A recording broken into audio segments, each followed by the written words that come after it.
I've pointed out in numerous videos that jihad proceeds in stages. When Muhammad and his followers were only a tiny minority of the population, they were commanded to preach a message of peace and tolerance. When Muhammad had gained a larger following and had formed alliances with various tribes, but wasn't yet strong enough to subjugate non-Muslims, he was ordered to wage defensive jihad. The Muslim community would fight unbelievers, but only if the unbelievers did something first. When Muhammad and his followers became the most powerful force in Arabia, they were commanded to wage offensive jihad, violently subjugating non-Muslims simply for being non-Muslims. So the hostility of the Muslim community towards unbelievers was directly proportional to the military strength of the Muslim community. The Muslim population in France is somewhat higher than the Muslim population in most other European countries, and the numbers have risen very sharply in recent years, so we shouldn't be surprised to see an increase in terrorist attacks.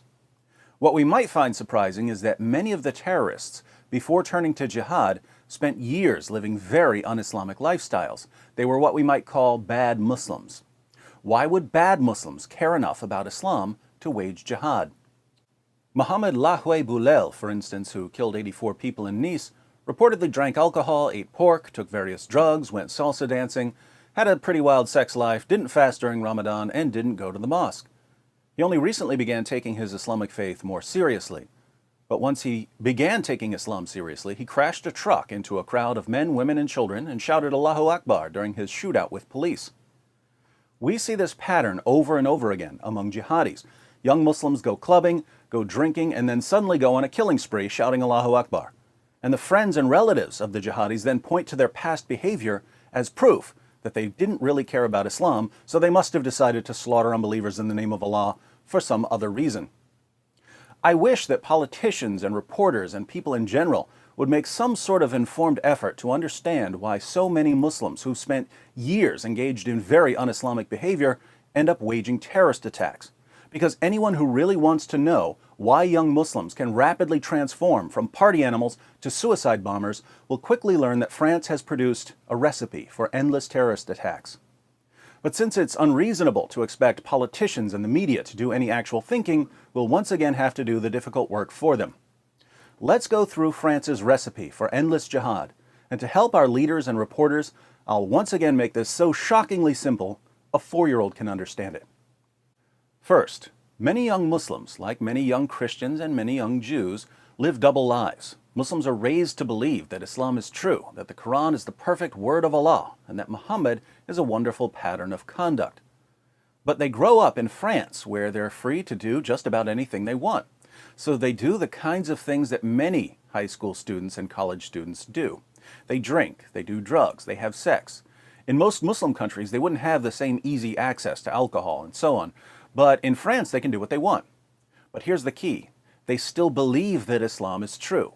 They know that they're not living according to the teachings of the Quran and the Hadith, but they believe that they're supposed to live according to the teachings of the Quran and the Hadith. So they're Muslims in terms of what they believe, but they're not Muslims in terms of their actions. And again, plenty of Christians and Jews can relate to this. There are lots of people from different religious traditions who aren't living according to the standards of those traditions, but who still believe in the traditions. This is what I mean when I say that many young Muslims live double lives, believing one thing, but doing another.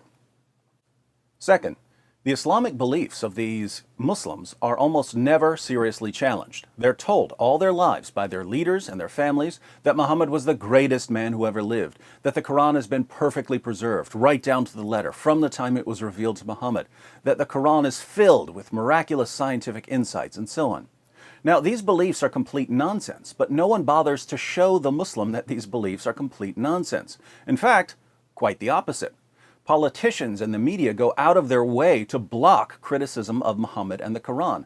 People who dare to tell Muslims the truth about Islam are called racists and bigots and hate mongers and Islamophobes. And this makes it very easy for the Muslim to dismiss any criticisms of Islam.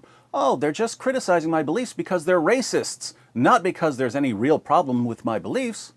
So the Muslim goes through life convinced that Islam is indisputably true, and this conviction is never seriously challenged. Third, some of these Muslims eventually decide to be good Muslims instead of bad Muslims. Since they've gone through life believing one thing but doing another, They've had the same kind of internal struggle a Christian or a Jew might go through. The same kind of internal struggle someone who smokes might go through if he believes that smoking is bad but continues to smoke anyway.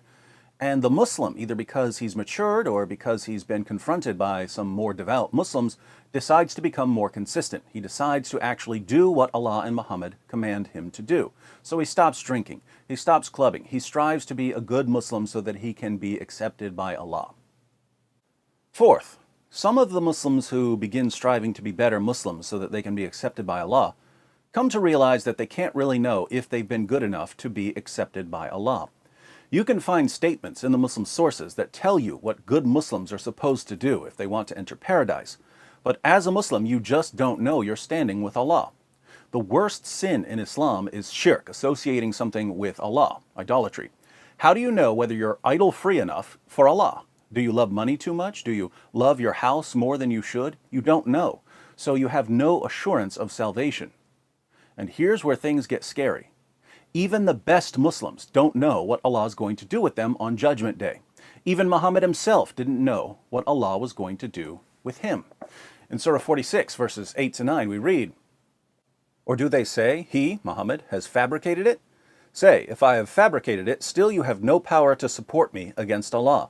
He knows best of what you say among yourselves concerning it," i.e. this Quran.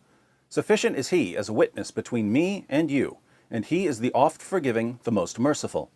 Say, O Muhammad, I am not a new thing among the messengers of Allah," i.e. I'm not the first messenger, "nor do I know what will be done with me or with you. I only follow that which is revealed to me, and I am but a plain warner."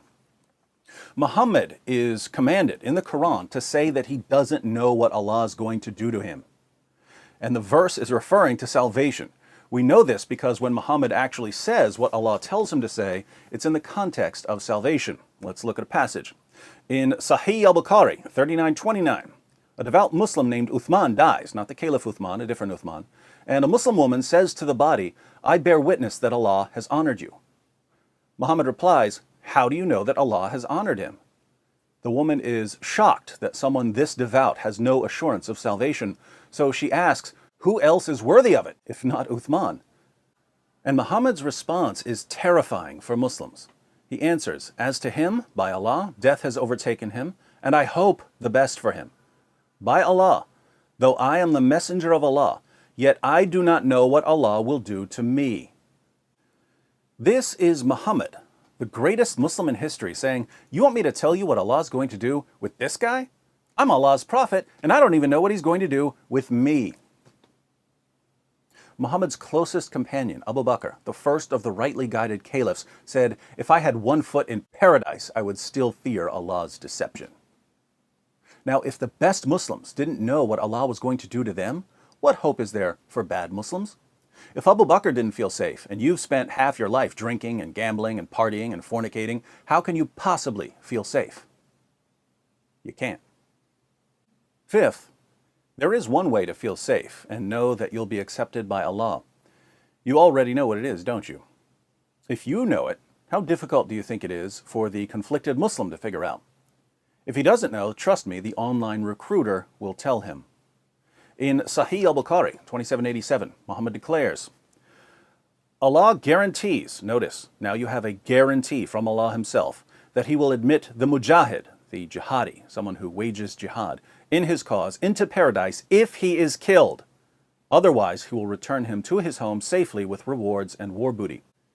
If you get killed while waging jihad, Allah guarantees you'll go to paradise. So even if you've spent years violating basic Islamic teachings, Allah makes you an offer.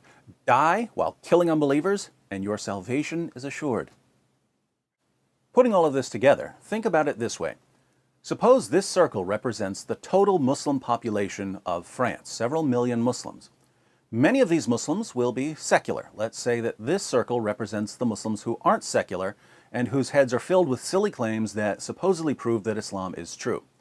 Some of these Muslims will be very devout and will do what Muslims are supposed to do, but many others will end up doing things that are forbidden in Islam, even though they sincerely believe that it's true. This circle represents the bad Muslims. Of the bad Muslims, some are going to continue being bad Muslims all their lives, while others are going to decide to become good Muslims at some point. In this circle are the bad Muslims who decide to become good Muslims. Many of the Muslims who try to turn their lives around will be perfectly satisfied saying their daily prayers, giving alms, taking the pilgrimage to Mecca, and so on. They'll think that they're okay with Allah because they're doing what Muslims are supposed to do. Others will be scared and distressed. They understand that because they've done so many bad deeds, they can never be sure that their good deeds will outweigh their bad deeds. They'll have constant anxiety about their eternal destiny. They're in this circle. Some of these Muslims will press on and continue to live as Muslims even though they're terrified about what might happen on Judgment Day. They'll just try their hardest and hope for the best. But some of these frightened Muslims won't want to spend their lives in a state of constant anxiety and uncertainty and to gamble with their salvation. They'd rather accept Allah's guarantee of a one-way ticket to paradise for anyone who dies while waging jihad. These are the people who are killing you, France. Oddly enough, when these young jihadis go on a killing spree, people read about their shady pasts and say, this attack can't have anything to do with Islam because this was a bad Muslim. Being a bad Muslim is what compelled him to accept Allah's offer of salvation in exchange for martyrdom. Islam was the driving force behind the attack. So the process that produces these attacks is straightforward. But now we have to ask, what are French leaders doing to change anything about this process? Absolutely nothing. And that's why the attacks in Paris and Nice are only the beginning.